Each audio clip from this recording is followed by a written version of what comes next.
ربما لا يعرف الكثيرين لماذا أطلق لقب الصغيرة على المطربة نجاة شقيقة الفنانة سعاد حسني. والسبب وراء هذا اللقب للتمييز بينها وبين المطربة نجاة علي أو نجاة الكبيرة، والتي كانت شهيرة في ثلاثينات وأربعينات القرن الماضي. فهي أول امرأة بتبدع في السينما الغنائية، وشاركت في افتتاح الإذاعة المصرية، وقدمت للفن أعظم الأغاني الخالدة، وامتلكت صوتا واسع المساحة، فكانت لديها القدرة على أداء الأغاني القوية، واعتزلت الفن في أوج نجاحها. في السطور القادمة نتعرف على أهم وأبرز المحطات الفنية في حياة ومسيرة الفنانة نجاة علي.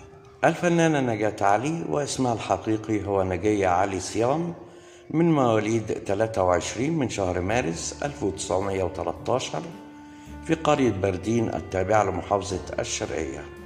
وكان والدها بيعمل موظفا بسيطا، ثم انتقلت أسرتها بعدها بفترة إلى قرية دكرنس، وبدأت حياتها الفنية عندما التحقت بالمدرسة الأميرية للبنات، ليكتشفها بعد ذلك الشاعر الغنائي حسين حلمي، وشجعها على الحضور للقاهرة، حيث تعهدتها شركة أوديون، وقدمت أول حفلة لها على مسرح الأزبكية في عام 1929، وشاركت في حفل افتتاح الإذاعة المصرية مع كوكب الشرق أم كلثوم وموسيقار الأجيال محمد عبد الوهاب عام 1934. وكانت أغنية سر السعادة هي أول أغنية تسجلها للإذاعة. تتلمذت الفنانة نجاة علي أو نجاة الكبيرة على يد الملحن الكبير داود حسني، كما إنها أول من اكتشف الموسيقار رياض السنباطي، حيث كان يعمل وقتها عازف في فرقتها الموسيقية، وقدم لها لحن يا حياتي هجرني حبي، فبدأ يعرف الناس السنباطي، وكانت سببا له في أولى خطوات النجاح. وسجلت حوالي 90 اسطوانة وعدد كبير من الشرائط في الإذاعة، من أشهرها فاكراك ومش هنساك، عيد الشباب، قلوب الحبايب، من بعيد لبعيد. ورغم اعتزالها المبكر إلا أنها قدمت نحو 400 أغنية. الكثيرين لا يعرفون أن الفنانة نجاة علي سبقت أم كلثوم في غناء الأطلال للشاعر إبراهيم ناجي بجزء من قصيدة الأطلال، وكان بعنوان الوداع، من ألحان محمد فوزي عام 1954.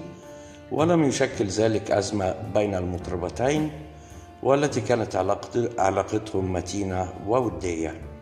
وعندما حصلت كوكب الشرق على لقب صاحبة العصمة، أرادت نقابة المهن الموسيقية إقامة احتفال بهذه المناسبة، وحين سئلت أم كلثوم عن من ترشح لإحياء هذه الحفلة، وبدون أدنى تردد اختارت صديقتها المقربة نجاة علي.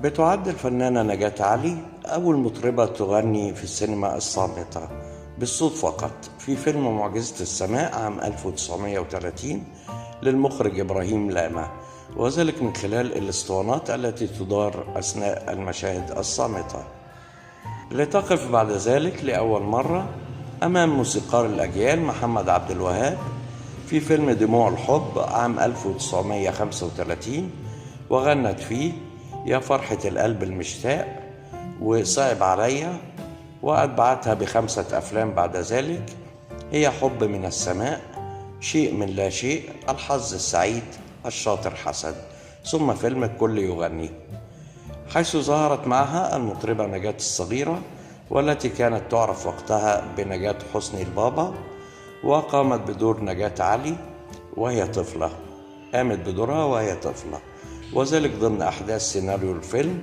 فأصبحت تعرف من يومها باسم نجاة الصغيرة.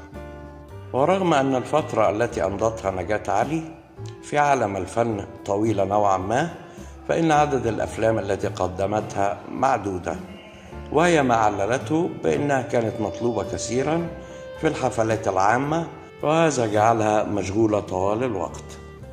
أما عن حياتها الزوجية، تزوجت الفنانة نجاة علي من الضابط المهندس أنيس الطبجي، وأنجبت منه ابنها الوحيد ممدوح، واختارت العيش في مطروح معه والابتعاد عن الفن، ولكن حدث الانفصال بعد 5 سنوات. بعد ذلك تزوجت الفنانة نجاة علي من الأمير فؤاد الأطرش شقيق فريد الأطرش والفنانة أسمهان، وحصلت على لقب أميرة. لم ترغب في الإنجاب حينها، ما جعلها تعيش بأجواء خلافات وتوتر، وأصرت الطلاق بعد 7 سنوات زواج.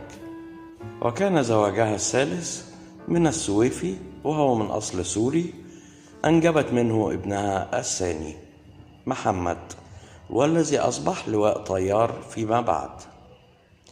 اعتزلت الفنانة نجاة علي الغناء نهائيا منذ عام 1952، ولكن في عام 1957 نجح الإذاعي جلال معوض في إقناعها بأن تعود للغناء في واحدة من حفلات أضواء المدينة، وغنت أشهر أغانيها سلم علي للملحن أحمد صدقي من كلمات الشاعر إمام الصفطاوي، كما قدمت أغنية للسد العالي كرمت عنها من الرئيس جمال عبد الناصر.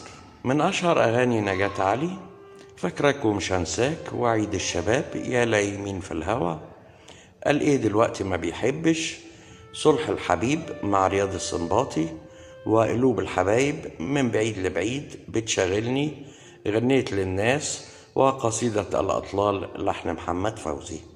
ومن أعمالها في الدراما وفي السينما وفي ناس طيبين مسلسل عام 1981، ولحظة اختيار مسلسل عام 1978، والمفسدون في الأرض مسلسل عام 1973، وياسين وبهية مسرحية عام 1965، ودموع الحب مع محمد عبد الوهاب عام 1935، حب من السماء عام 1943، شيء من لا شيء عام 1938، والحظ السعيد عام 1945، والكل يغني 1947، والشاطر حسن 1948، ومعجزة الحب 1931.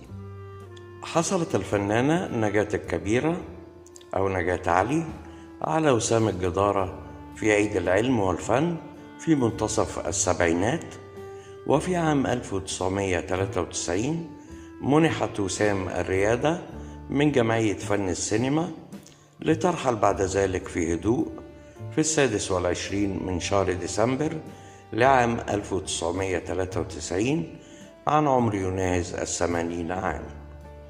رحم الله الفنانة الكبيرة نجاة علي وأسكنها فسيح جناته.